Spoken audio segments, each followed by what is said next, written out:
المنافقون۔ شروع اللہ کے نام سے جو بڑا مہربان نہایت رحم والا ہے۔ جب منافق تمہارے پاس آتے ہیں تو وہ کہتے ہیں کہ ہم گواہی دیتے ہیں کہ آپ بے شک اللہ کے رسول ہیں، اور اللہ جانتا ہے کہ بے شک تم اس کے رسول ہو، اور اللہ گواہی دیتا ہے کہ یہ منافقین جھوٹے ہیں۔ انہوں نے اپنی قسموں کو ڈھال بنا رکھا ہے، پھر وہ روکتے ہیں اللہ کی راہ سے۔ بے شک نہایت برا ہے جو وہ کر رہے ہیں۔ یہ اس سبب سے ہے کہ وہ ایمان لائے، پھر انہوں نے کفر کیا، پھر ان کے دلوں پر مہر کر دی گئی، پس وہ نہیں سمجھتے۔ اور جب تم انہیں دیکھو تو ان کے جسم تم کو اچھے لگتے ہیں، اور اگر وہ بات کرتے ہیں تو تم ان کی بات سنتے ہو، گویا کہ وہ لکڑیاں ہیں ٹیک لگائی ہوئی۔ وہ ہر زور کی آواز کو اپنے خلاف سمجھتے ہیں۔ یہی لوگ دشمن ہیں، پس ان سے بچو، اللہ ان کو ہلاک کرے، وہ کہاں پھرے جاتے ہیں۔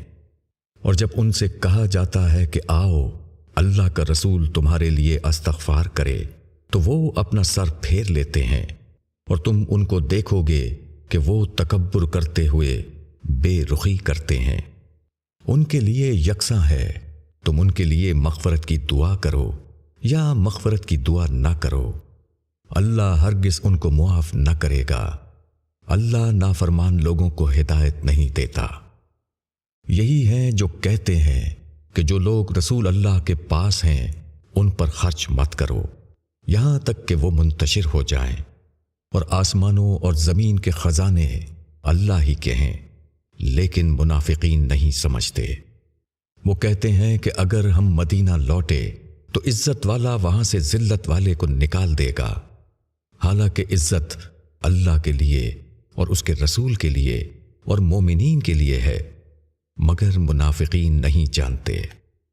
اے ایمان والوں، تمہارے مال اور تمہاری اولاد تم کو اللہ کی یاد سے غافل نہ کرنے پائیں، اور جو ایسا کرے گا تو وہی گھاٹے میں پڑنے والے لوگ ہیں۔